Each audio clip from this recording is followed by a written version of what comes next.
On va poursuivre cette table ronde. Je vous laisse regagner vos places avec cet échange autour des expériences et des cas d'usage dans le management énergétique des bâtiments tertiaires. Pour le coup, j'appelle à mes côtés Antoine Sajou, directeur d'Enezen, Christophe Vitry, directeur transition énergétique pour Siemens France. On peut les applaudir. Caroline Hubert, architecte chargée d'opérations immobilières, direction du patrimoine de l'UPEC. Installez-vous. Romain Chardot-Nieras, responsable pôle électricité, coordinateur SSI pour KP Ingénierie, qui est un bureau d'études, et Gilles Bétis, voilà, qui est déjà là, et Caroline Hubert, qui arrive. Voilà, installez-vous. Alors, il va falloir se placer le micro,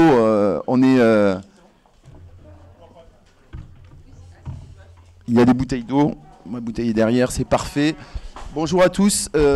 Merci d'être là pour nous parler de ces retours d'expérience et cas d'usage dans le management énergétique des bâtiments tertiaires. Il y a déjà des petites informations qui ont été disséminées. On va essayer de butiner comme ça sur vos expériences. Avec un petit tour de table, puisque le micro est là, il va nous revenir comme ça. Je vais commencer par là-bas avec Antoine Sajou. Sur ces premiers éléments sur la rénovation énergétique, là on a parlé de logement, mais finalement, qu'est-ce que ce contexte vous inspire? Quel retour vous pouvez nous faire, vous, en nous présentant peut-être Enezen? Donc Antoine Sajou, société Enezen, on fait de l'intégration de systèmes GTB pour le pilotage du bâtiment, et puis un volet plus accompagnement énergétique pour suivre les clients. Donc par rapport au logement, nous travaillons plus dans le tertiaire. Mais ce que ça m'inspire, c'est qu'il y a du travail. Il y a du travail pour les entreprises, pour les industriels, pour la fabrication de matériel, pour l'installation, la programmation et l'exploitation derrière de tous les systèmes qui vont être mis en place pour que ça puisse avancer et porter ses fruits. Alors tout le monde sait ce que c'est qu'un système GTB, ici dans la salle? Gestion technique du bâtiment, vous pouvez nous expliquer? Donc ça revient à piloter, c'est la domotique qu'on peut avoir chez soi, mais appliquée aux bâtiments tertiaires ou à plus grande échelle, on va dire. Donc pour piloter tous les systèmes de production de chaud, de froid, de ventilation, les stores, les éclairages. L'idée, c'est de centraliser les commandes pour laisser un petit peu moins la main à l'utilisateur peut-être et mieux piloter pour faire des économies d'énergie. On passe à vous pour Siemens, Christophe Vitry. Oui, bonjour à toutes et à tous. Ravi d'être avec vous aujourd'hui. Donc Christophe Vitry, directeur de la transition énergétique. Siemens est un acteur fort donc, de la transition énergétique. En quelques mots, la société Siemens permet en fait d'accompagner les industries, le monde du tertiaire, un tout petit peu le logement, mais plus la partie tertiaire dans les équipements que l'on invente, que l'on fabrique dans nos usines et que l'on met à disposition d'entreprises comme Enezen pour pouvoir justement décarboner. Cette étude, elle est vraiment intéressante, je trouve, l'étude sur la RénovBoost, sur la partie donc de l'ampleur de la tâche. Et je pense que si nous voulons réussir nos objectifs de décarbonation et parvenir à cette transition énergétique, il faut qu'on s'y prenne un peu autrement. Alors probablement que les collègues vont également en parler, mais si on veut passer à l'échelle, il nous faut de la technologie, il nous faut forcément une autre vision du bâtiment et le rendre un petit peu plus intelligent. Je pourrais y revenir tout à l'heure. Tout à fait. Gilles Bétis. Oui, bonjour. Donc, moi, je suis Gilles Bétis, responsable du développement de l'innovation au sein de l'Institut de recherche de l'ESTP, Grande École d'ingénieurs de la construction. Ce qu'on peut se dire en écoutant ça, c'est que les enjeux, ils sont énormes. Ça c'est clair, et on devra développer de nouvelles manières de faire, industrialisation de la construction, d'autres techniques constructives, le numérique bien évidemment va aider aussi, pas simplement en termes de GTB mais aussi en termes de gestion actuarielle des risques. Enfin il y a tout un tas de choses que l'on peut penser, où les solutions numériques dans un sens large nous aideront. Et ça va avoir un impact en fait sur toute la chaîne de compétences du bâtiment. Nous, on est une école d'ingénieurs, enfin on forme des gens depuis le bachelor, conducteur de travaux, bachelor, ingénieur et docteur. Mais en fait, cette chaîne, elle doit être complètement intégrée. Depuis le compagnon, comme on dirait chez nos collègues de Bouygues, jusqu'à toutes les fonctions de l'entreprise. Donc, c'est cet enjeu-là qu'il va falloir, c'est traduire en fait ces nouvelles technologies en éléments actionnables pour les gens qui sont dans le métier. On a des enjeux aussi qui sont des enjeux de réindustrialisation du pays. On en parle depuis longtemps, on en parle beaucoup. La construction peut avoir aussi, parce qu'on a besoin de main-d'œuvre, va falloir aller la chercher quelque part. Donc transformer des compétences existantes dans d'autres domaines qui sont en difficulté pour aller vers le bâtiment, ça peut être aussi un enjeu qu'on se fixe. Et ça fait écho à plein de pages de notre histoire de France. Caroline Hubert, vous êtes architecte chargée de l'opération immobilière à la direction patrimoine de l'UPEC. Tout à fait. Oui. Donc moi, je vais présenter vraiment un autre aspect des choses, puisque je suis plus les mains dans le cambouis, vraiment par rapport à vous. Alors approchez bien le micro, parce que sinon, voilà. Donc je suis un peu plus les mains dans le cambouis par rapport à vous.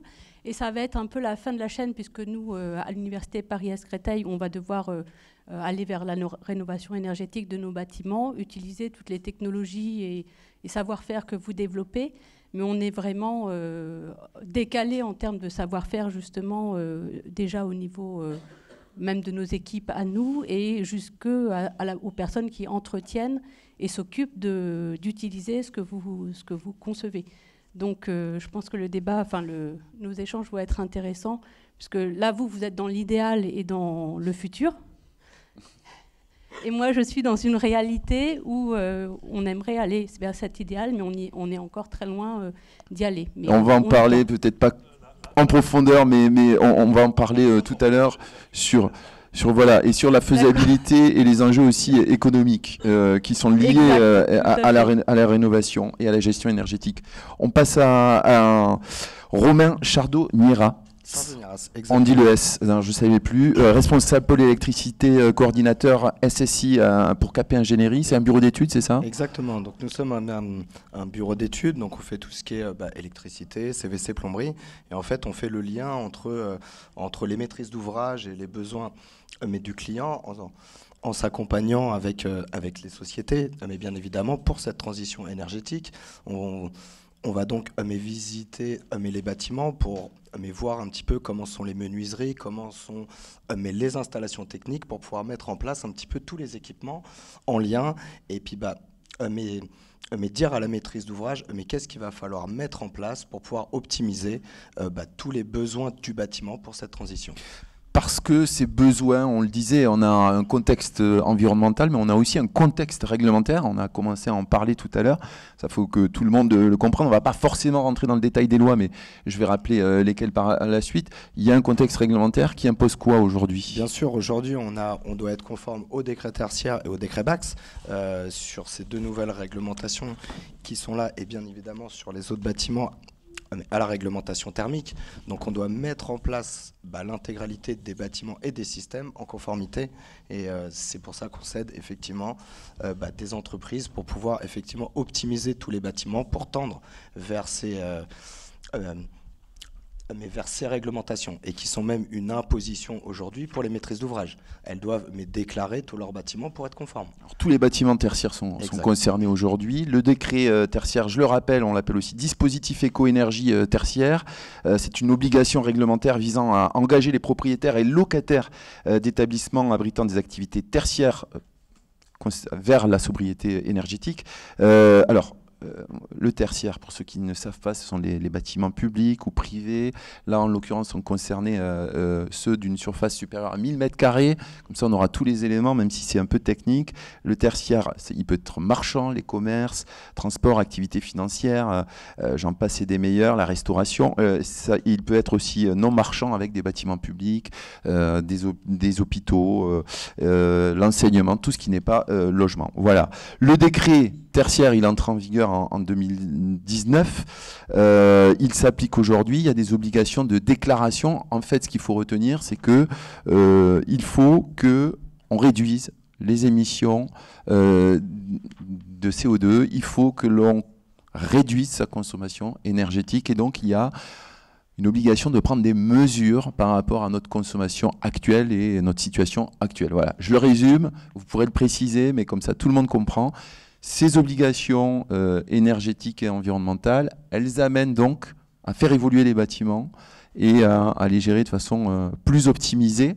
Est-ce que quelqu'un veut revenir justement sur ce contexte tout de suite? Oui, Christophe Vitry, allez.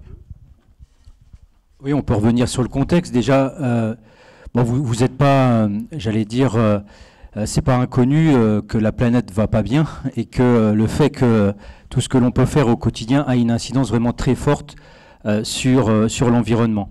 On estime à peu près 1,5 degré l'augmentation de température qu'il risque d'y avoir. Certains... on l'a dépassé. On l'a dépassé. Et c'est donc certains scientifiques, et ça, c'est pas...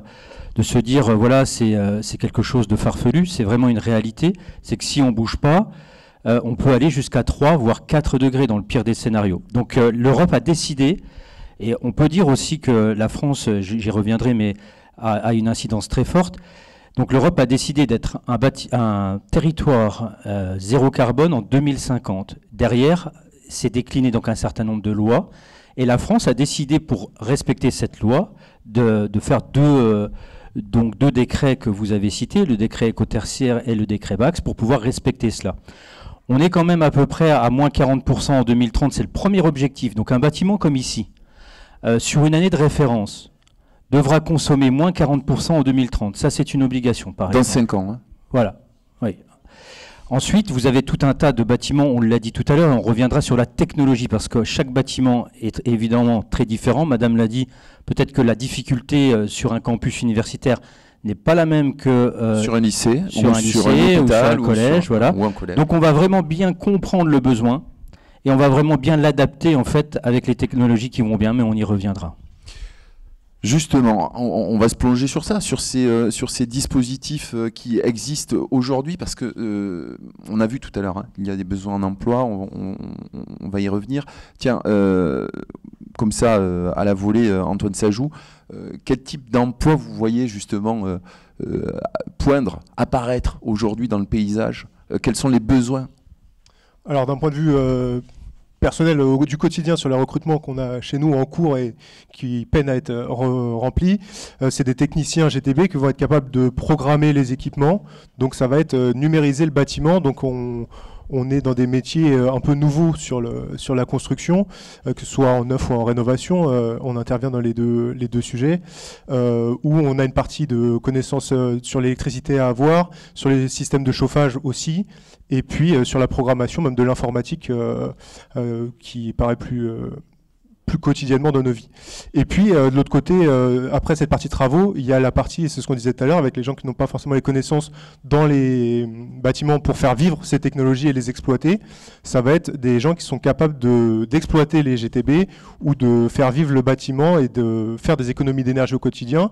Donc voilà, des gens qui vont être capables de piloter des équipements selon des présences, des absences, des horaires et puis les évolutions de vie du bâtiment. Quand on va réadapter une salle qui servait un jour à faire des réunions la journée mais qui va aussi servir le soir, ou qu'on va la découper en deux, il faut que le bâtiment il évolue et que toute cette technologie qu'on implémente dans le bâtiment, elle suive ces modifications, sinon tout cet apport technologique il se perd dans le temps et puis les économies d'énergie avec. Alors les bienfaits justement d'une bonne gestion technologique, énergétique d'un bâtiment, quels sont-ils ?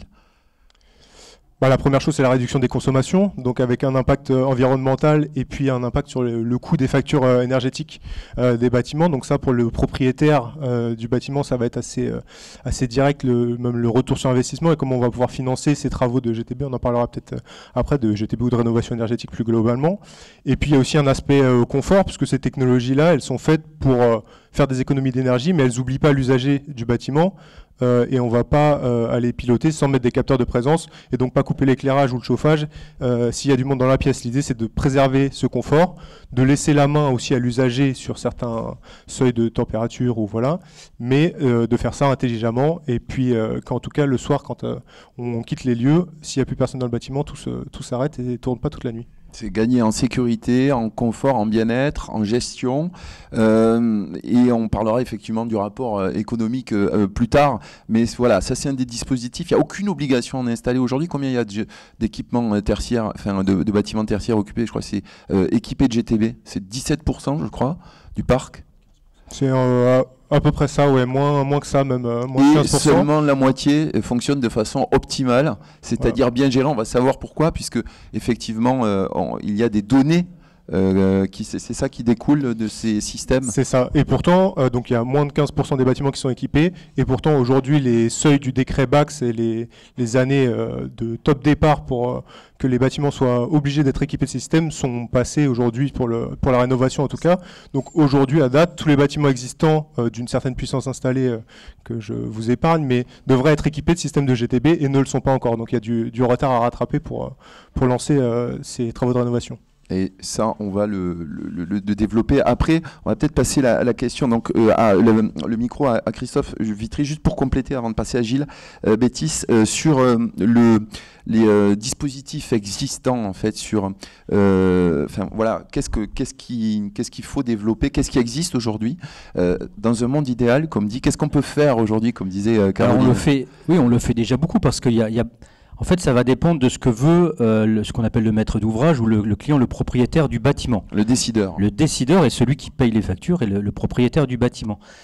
Il y a plusieurs éléments. Il faut d'abord avoir une stratégie sur son bâtiment. Si je rénove un bâtiment, si je construis un bâtiment sorti de terre, je ne vais pas avoir du tout la même stratégie. Imaginez, et on peut faire l'analogie avec la maison. Vous reprenez un appart, vous prenez une maison, vous allez vous projeter dedans, vous allez vivre, enfin vous projetez la vie dedans et vous allez vous dire, bon ok, là je vais avoir telle consommation, etc. Je vais pouvoir faire aussi une planification donc, de la dépense énergétique. C'est vraiment très important d'avoir des simulations de dépenses, donc c'est important aussi de recueillir de la donnée, de la data pour pouvoir planifier, etc.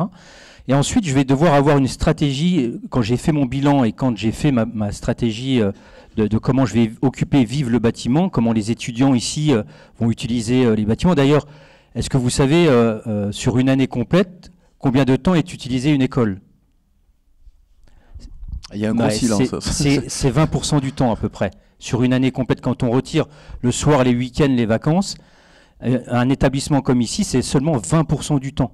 Donc vous imaginez, ça veut dire que si on laisse tourner le chauffage, l'éclairage, etc., qu'on oublie des choses, il y a une consommation excessive. Donc c'est bien ça dont on parle quand on parle d'usage, c'est de comprendre en fait comment on va vivre le bâtiment. Ensuite, et on comprend aussi si c'est plus rentable d'éteindre et de rallumer par la suite ou de laisser allumer mais en baissant les températures. Voilà. Donc c'est cette gestion fine qu'amène effectivement le management énergétique des bâtiments. C'est exactement ça. Et puis ensuite, donc, on a une stratégie qu'on appelle digitale. On ne peut plus faire sans aujourd'hui. C'est comme aujourd'hui, pour faire l'analogie avec ce que vous vivez au quotidien, est-ce que vous vous imaginez aller d'un point A à un point B avec une carte papier ?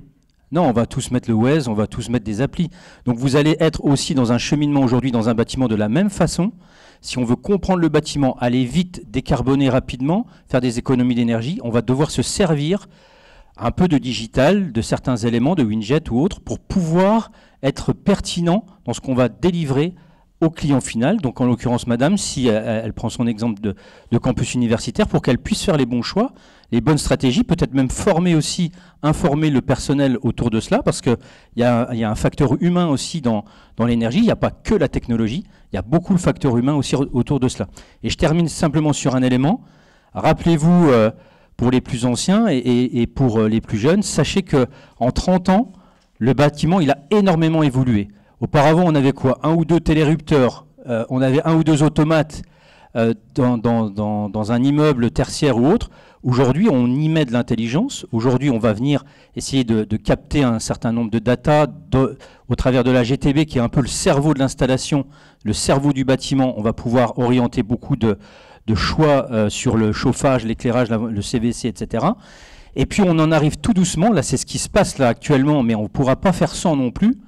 Et c'est pas un vœu pieux, c'est un vœu qui existe déjà, parce qu'on a déjà des sites avec des preuves de concept et des sites qui existent déjà.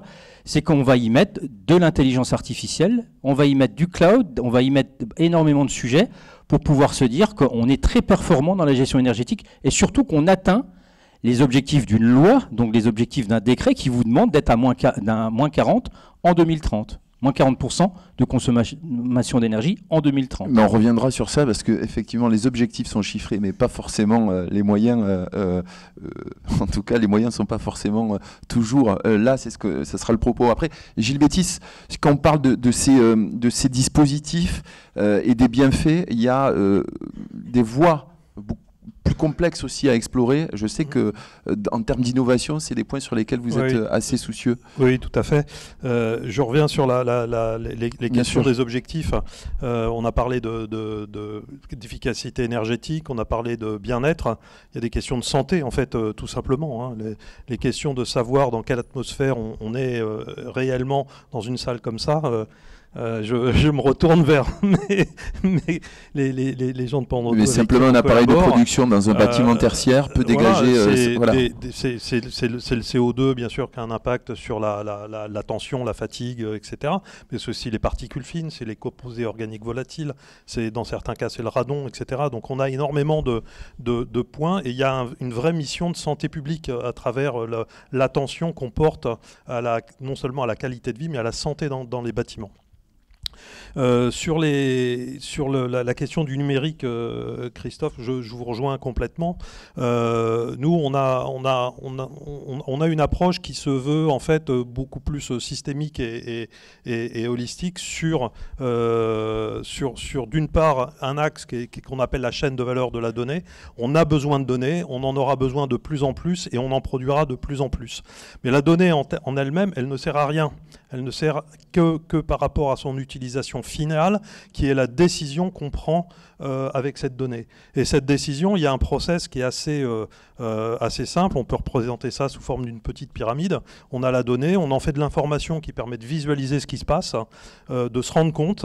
Mais si on visualise, on ne sait pas forcément pourquoi ça se passe comme ça. Donc il faut le comprendre, il faut l'analyser. Et une fois qu'on l'a analysé, on peut prendre une décision. Donc c'est les systèmes de supervision, hypervision que l'on trouve aujourd'hui dans les bâtiments. Pour passer d'une étape à l'autre, on a besoin d'outils. On a besoin d'intelligence artificielle, on a besoin de réseaux pour transférer les données, donc on va avoir besoin de cybersécurité aussi, c'est un élément extrêmement important. Une faille de cybersécurité, ça met à plat une région, une ville, voire un pays. Donc si on ne fait pas attention à ça aujourd'hui, on va concevoir des systèmes qui ne seront pas assez robustes. L'intelligence artificielle, on en parle aussi, c'est un outil parmi d'autres, ce n'est pas le seul outil. Je pense qu'on continuera aussi à utiliser des automates très classiques. Mais en tout cas, cette intelligence artificielle va nous permettre à la fois de gérer des banques de données, des masses de données importantes, conjointement avec une utilisation des modèles classiques. Hein, voilà, il y a du symbolique, il y a qui reste aussi à utiliser. Et le deuxième acte, c'est celui du cycle de vie. 2030, ok, mais en fait, l'impact d'un bâtiment, il se calcule depuis sa conception, sa construction, son utilisation et jusqu'à ses modifications, voire sa déconstruction. Et la phase construction est extrêmement importante. Donc combiné à des questions d'économie de ressources et de pénurie de ressources, on va être confronté à des questions d'économie circulaire extrêmement importantes. Premièrement, pour effacer l'ardoise énergétique. De la construction. Et deuxièmement, parce qu'on a juste un problème de ressources.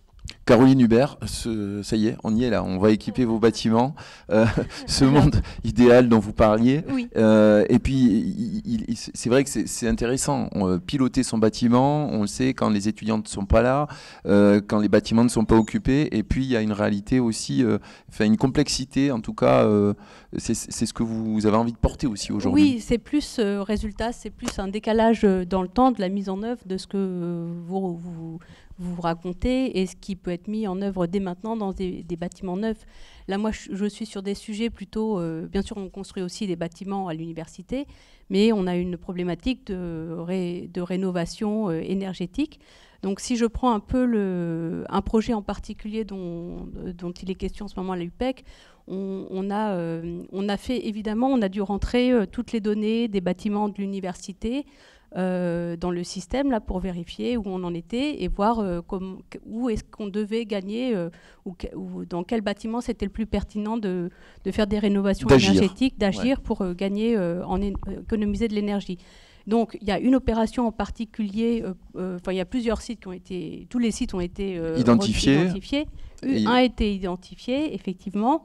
On a eu d'abord un audit énergétique qui est finalement un premier audit énergétique est assez macro, donc qui donne des premières estimations des travaux à réaliser.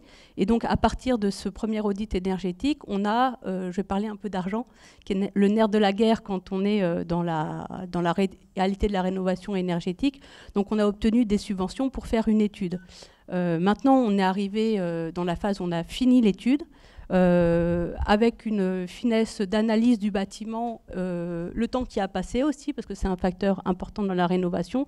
Il y a peut-être 3 ans qu'on a fait l'audit énergétique. Entre-temps, il y a eu d'ailleurs les prix qui ont évidemment considérablement augmenté. Il y a des crises qui se sont greffées. Bon, ça, c'est autre chose encore. Donc, on en a eu une, il y en aura peut-être d'autres, mais bon, il y a aussi le paramètre temps, en fait, dans ces travaux qui sont de longue haleine, est important.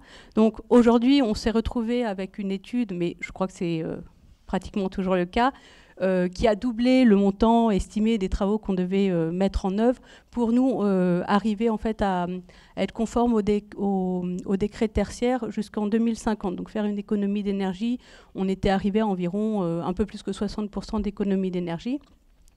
Donc on est passé d'un budget de environ 7 millions, tout compris, à 14 millions. Donc là maintenant on doit... c'est une réalité, essayer d'obtenir les subventions pour le volet travaux. Donc la conclusion, c'est un peu que finalement, il y a des études et du temps qui passe et des réglementations qui font qu'on va aller vers ces technologies, mais en même temps, on a forcément, on a des questions de moyens à trouver. Et en plus, il faut... Avec ce temps qui passe, il y a aussi les technologies qui évoluent. Donc vraiment, le facteur temps est important. L'autre chose que je voulais dire, on a déjà dit tout à l'heure, c'est qu'effectivement, dans la réalité, aujourd'hui, des gens qui travaillent, on n'est pas formés, même que ce soit moi en tant qu'architecte. J'ai été diplômée en 2020. Donc en 2020, et quand j'ai commencé à travailler, j'étais justement sur de la rénovation parisienne, haussmannienne. Donc on commençait un peu à se poser la question de l'ITE, etc. Donc il y a de ça, donc je ne sais pas combien d'années ça fait maintenant, 25 ans. Toutes ces questions énergétiques, on en était à un certain point. C'est évident que on ne sait pas encore. Ça s'est beaucoup accéléré ces dernières années. Mais là, on en est à un point, mais il faut se dire que dans 25 ans, on en sera encore à un autre point. Ce que vous dites, c'est qu'aujourd'hui, de toute façon, ça va vite, qu'on est déjà dans une réalité sur laquelle on a des difficultés, des contraintes. Et de formation. Et on va y revenir. Je vais faire réagir Romain sur ça, Romain Chardot-Nira. Voilà pourquoi on a ce ressenti. Est-ce que vous l'avez quand on vous demande en tant que bureau d'études de venir expertiser, analyser, est-ce qu'il y a des qu'est-ce qui fait la décision finalement? Bien sûr, en fait, on se retrouve à effectivement cette problématique qui est une problématique budgétaire de la part des maîtrises d'ouvrage, où justement, quand on va réaliser cet audit, on va planifier des travaux par rapport au décret, moins 30, moins 40, moins 50%. On sait pertinemment qu'on ne peut pas rénover tout un bâtiment en une seule phase. C'est beaucoup trop coûteux. Donc, on va planifier des travaux à faire en fonction du besoin et en fonction du pourcentage à aller gagner. Et donc, ça va pouvoir, on va pouvoir gérer un portefeuille sur plusieurs années, ce qui est beaucoup plus souple pour les maîtrises d'ouvrage. Parce que effectivement, cet aspect financier il est extrêmement important sur une rénovation énergétique. Est-ce qu'on se retrouve aussi bloqué par des contraintes techniques? Qu'est-ce qui empêche, par exemple, les GTB de se développer plus? Alors, par exemple, sur des bâtiments plus anciens, on a des systèmes qui ne sont pas compatibles parce qu'ils sont trop anciens. Ils sont trop vieux, donc au final, on est obligé de les remplacer pour qu'ils puissent être pilotés avec cette nouvelle GTB. Donc on se retrouve effectivement sur l'aspect, comme on a dit tout à l'heure, sur le bâti, où on fait des isolations, où on va remplacer toutes les fenêtres, mais ça peut être aussi sur les équipements de CVC, pour qu'ils puissent être pilotés avec la GTB, avec des sondes de présence et de CO dans les bâtiments. Et ce qui est important aussi de prendre en compte, je sais qu'on n'en a pas parlé tout à l'heure, c'est les plannings. C'est les plannings de charge, par exemple, dans un bâtiment de bureau, de pouvoir intégrer cette planification à l'intérieur d'une GTB. Mais pour pouvoir mettre en route un bâtiment 2 heures avant qu'on ait réservé, par exemple, notre salle de réunion, pour qu'on puisse faire cette montée en température et pour qu'on soit plutôt bien dans les bâtiments. Gilles Bétis, j'aimerais revenir vers vous sur cette idée-là qui est, à un moment donné, on peut avoir des contraintes techniques, on peut avoir des contraintes économiques. Est-ce que ce n'est pas par le biais de l'innovation, de nouvelles solutions, vous m'en avez parlé, qu'on pourrait peut-être effectivement accompagner cette transformation, cette maîtrise énergétique? Oui, absolument. Alors je prendrai un exemple tout à l'heure, mais ce que je voulais dire, c'est que ça implique de savoir accepter la disruption. Et ça, c'est pas forcément évident. Je prends un exemple. On a une... La disruption, c'est changer de contexte, Voilà, il y a un nouveau paradigme qui arrive, une nouvelle solution. C'est absolument pas dans les habitudes, ça va même contre les habitudes, et pourtant ça présente des avantages, par exemple, etc. Donc je vais prendre un autre exemple. On a une élève architecte-ingénieur là qui est en fin de scolarité, qui a 1 an a fondé sa start-up avec un architecte sur un procédé de rénovation thermique par l'extérieur, d'isolation thermique par l'extérieur, sur une base de liège expansé qui est insufflé en vrac derrière une toile tendue. Alors c'est pas une toile de jute, c'est quelque chose de costaud. Voilà, solution qui est extrêmement bon marché, extrêmement rapide à mettre en œuvre, qui mobilise très peu de matière et qui mobilise des matières recyclées. Donc ça coche toutes les cases quasiment. Sauf que on n'a jamais fait comme ça. Et pourtant, ça présente de nombreux avantages. Par exemple, c'est des toiles, elles peuvent être imprimées, on peut faire tous les trompe-l'œil qu'on veut, etc. Au niveau architectural, ça peut être extrêmement intéressant. Pour le tertiaire, lorsqu'on a des grandes surfaces de murs à isoler, on peut faire des isolations très très rapides, et en plus ça fait des surfaces publicitaires, c'est magnifique. Et pourtant, voilà, et ça fait partie des transitions qu'on peut avoir besoin d'accepter et de changer son logiciel mental pour pouvoir le faire. Voilà.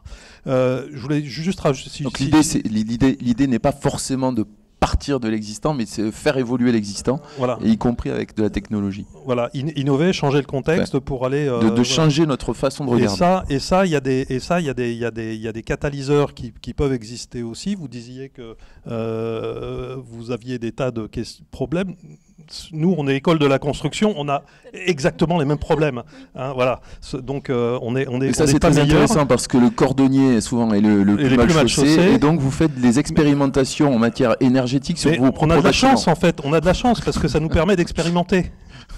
Voilà, on est bac à sable. Être bac à sable, ça permet d'expérimenter. Et c'est ça aussi qui... je mets en lumière une initiative de la région Île-de-France et de BPI, Grand Lieu d'Innovation, qui nous permet justement d'être lauréat de ce type de programme pour pouvoir justement accompagner l'écosystème de la construction sur ces innovations. Et justement changer comme on dit en politique, changer de logiciel. Allez-y. Parce que moi, j'ai été confrontée à la recherche de subventions. Et par exemple, là, ce dont vous parlez, il me semble que vous proposez... avec la BPI, vous proposez des subventions. Résultat, enfin, la BPI propose des subventions pour des procédés nouveaux qui peuvent aller vers des choses intéressantes pour la rénovation énergétique.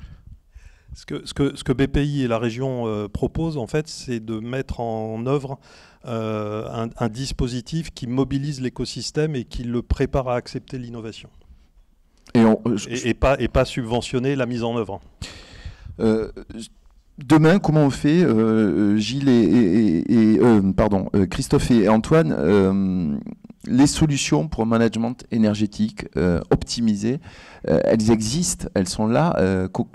Comment on les développe, demain on fait qu'elles se démocratisent. Ouais, on est bien dans la réalité, hein. Vous n'avez pas un hologramme de Siemens, vous avez bien Siemens avec ces technologies qui sont robustes. Il faut le dire, c'est qu'aujourd'hui il y a vraiment des solutions qui permettent d'atteindre des objectifs rapidement. D'ailleurs, ceux qui ne vont pas se lancer dans la rénovation énergétique mourront de leur belle mort. C'est-à-dire que ça devient un élément fort de compétitivité, y compris dans les campus, y compris dans les industries, mais les industries l'ont déjà fait depuis une vingtaine d'années. Le financement existe, donc je pense qu'il faut qu'on se concentre sur la partie technologique. Toute la partie du financement, de la stratégie, de par quel bâtiment on démarre, etc., tout ça se fait lors d'une étude avec, bien sûr, les décideurs, mais sur la technologie, bien sûr qu'elle existe. Alors, il y a 3 éléments forts dans la technologie. Premièrement, la couche qu'on appelle terrain, la couche hardware. Et les étudiants ici sont des étudiants qui connaissent bien ces éléments. Donc, ça va être toute la captation de la donnée. Donc, toute la partie des thermostats, la partie des capteurs sur la qualité d'air, sur tous ces différents éléments. Donc, on va aller capter en ambiance la data. Premier élément très fort. Deuxième élément, on remonte donc toute cette data, toute cette donnée en fait qu'on perçoit, mais vous avez les mêmes choses avec votre smartphone, on vous suit toute la journée, c'est un peu pareil, là on va suivre... Ils vont devenir parano, on ne leur dit pas qu'on les suit toute la journée. Ah ben c'est quand même le cas, et donc on suit en fait le bâtiment dans toute sa journée, on va venir donc analyser cette donnée, et le bâtiment, donc dans ce fameux software, on a la couche hardware, couche terrain, couche software, va venir analyser la data, va venir consolider en fait des stratégies, et envoyer par rapport à une consigne de départ, si je suis à 100, je dis je veux être à 80, pourquoi j'y suis pas, etc. Donc ça va faire des propositions. Et c'est là où il y a la puissance de la data, qui existe déjà et qui est déjà éprouvée et appréciée par tous ceux qui font des économies d'énergie. C'est que ça va nous permettre en fait d'avoir un bâtiment auto-apprenant, autonome, et qu'on va pas mettre une personne humaine derrière un PC, parce que c'est ça aussi le coût qui s'agglomère souvent, c'est le coût de la ressource humaine qui est derrière un PC. Ça permet de réaffecter les moyens humains à d'autres tâches aussi. Voilà, on va les réaffecter à d'autres tâches. Et puis ensuite, il y a la couche des usages, parce que dans ce que vous nous proposez comme débat aujourd'hui, c'est aussi les usages. Donc moi, je voudrais insister là-dessus, c'est que demain, dans la vie d'un bâtiment, prenons un campus ou un lycée comme ici, on va pouvoir faire d'autres choses aussi que l'économie d'énergie. L'économie d'énergie, c'est un premier élément évidemment très fort, mais on peut réinvestir aussi cette économie quand on peut se le permettre, on peut le réinvestir. Donc on va le réinvestir aussi dans du confort dans le bâtiment. Ce confort, ça va pouvoir être par exemple un déplacement avec son smartphone dans un hôpital, dans un lycée, dans un campus. J'arrive sur mon lycée, mon smartphone me prévient que le cours de 16h a été déplacé à 17h parce qu'il y a un capteur qui communique avec mon smartphone. Ou parce qu'on est relié au Outlook, au planeur. Dans les universités, il y a des planeurs, des gens qui s'occupent de gérer les amphis, les salles, etc. On peut tout à fait imaginer aussi de préchauffer la salle, de faire plein de choses aussi par rapport à l'occupation, donc par rapport aux usages. Et demain, dans une ville, ça va être exactement la même chose. À l'échelle d'un territoire, si on ouvre un peu le bâtiment à l'échelle du territoire, ça va être la même chose. Le territoire de demain, la Smart City, c'est quand même une réalité aussi. Et c'est la possibilité aussi pour le citoyen de vivre mieux dans une ville, mais on pourra y revenir. Antoine, sur cette question-là de l'optimisation de la gestion énergétique, qu'est-ce qu'il faut faire pour le mettre à la portée de tous ? Déjà, pour revenir sur les solutions techniques, donc en effet, Christophe l'a dit, elles existent et elles évoluent. Et donc ça permet de s'adapter assez vite. Oui, il y a déjà des solutions aujourd'hui qui concrètement répondent à beaucoup de besoins. Sur la partie énergétique notamment, on va être capable aujourd'hui d'instrumenter un tableau électrique en comptage sans couper le courant. Et ça, mine de rien, ça a un vrai impact dans l'exploitation du bâtiment et dans les travaux de rénovation, c'est important. Et ces données-là, elles vont remonter sans fil, sans tirer de câble, sur une passerelle communicante qui va nous donner accès à la plateforme en cloud. Cette plateforme qui aujourd'hui permet d'utiliser les données et d'intégrer l'intelligence artificielle pour les traiter. Donc petit à petit, et il y a déjà des grandes marches qui sont passées, on arrive à s'adresser à des difficultés techniques de plus en plus larges et de répondre aux besoins. Est-ce que ça fait déjà évoluer? On va terminer parce que c'est un débat qu'on pourrait faire durer pendant des heures, mais on va continuer. Là, on va refaire un petit tour. Mais est-ce que ces améliorations, et le management énergétique, ça fait évoluer aussi l'ensemble des métiers qui agissent sur le bâtiment. Est-ce que ça veut dire que demain, on peut envisager cette gestion énergétique en commun ? Les actes, les contraintes techniques, elles sont partagées, elles sont perçues différemment. Alors on peut et on doit, parce que demain le bâtiment qui sera énergétiquement viable, il a besoin de tous les acteurs, que ce soit la CVC, l'électricité et les usagers. Voilà, donc c'est vraiment quelque chose qui est nécessaire pour que, oui, on pilote les équipements, mais il faut que les équipements ils soient compatibles, ils soient communicants, qu'ils soient installés de manière intelligente, que tout le monde soit bien parlé à la conception et à l'exploitation pour que ça fonctionne en bonne et due forme selon un cahier des charges, et ce cahier des charges il puisse vivre dans le temps avec l'évolution du bâtiment. Et donc pour ça, il faut aussi intégrer l'usager, le propriétaire, le locataire du bâtiment. Ça veut dire qu'une gestion énergétique optimisée, c'est aussi travailler en commun, désensiloter et ne pas intervenir. On est obligé de partager finalement, au-delà de la donnée, le cycle de vie du bâtiment, il va être partagé.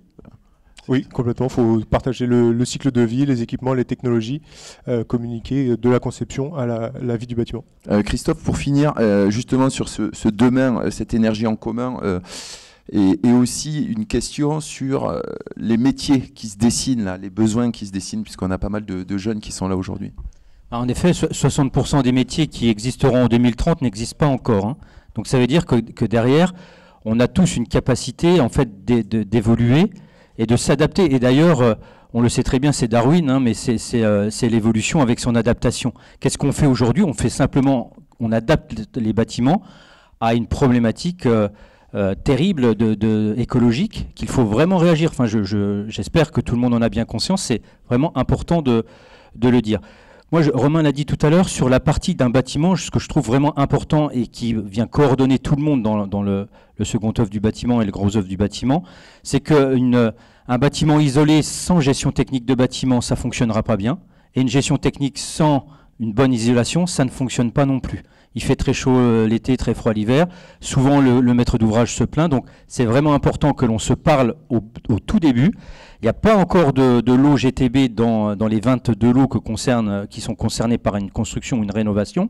Donc, c'est important aussi de dire qu'on doit intégrer dès le début d'un projet, d'un chantier, les personnes qui s'occupent de la GTB, parce que souvent c'est entre le CFO, CFA, enfin, entre les courants forts, courants faibles et la partie du CVC, voilà. Donc c'est comme vous le dites, c'est-à-dire d'être intelligent, de travailler tous ensemble pour atteindre l'objectif. Le tout, c'est d'être satisfait des travaux que l'on conduit. Ça veut dire que la gestion énergétique amène à vraiment repenser le cycle de vie, le cycle de construction, le cycle d'utilisation du bâtiment, des choses qu'on n'arrivait pas tellement à faire, et c'est l'énergie qui nous amène, et la gestion de l'eau, à se poser ces questions et à désensiloter les interventions.